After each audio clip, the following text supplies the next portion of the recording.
You ask Tiger to solve. This deals with linear equations with one unknown. The final result is x equals 68/3. Let's solve it step by step.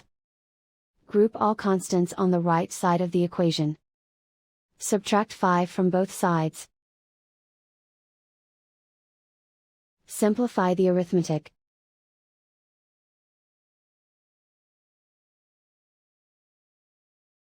Isolate the x. Multiply both sides by inverse fraction 4/3.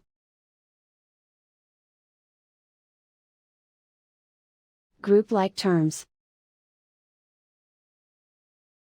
Multiply the coefficients. Simplify the fraction. Multiply the fractions.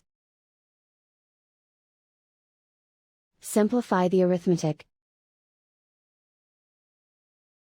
And so the final result is x equals 68/3.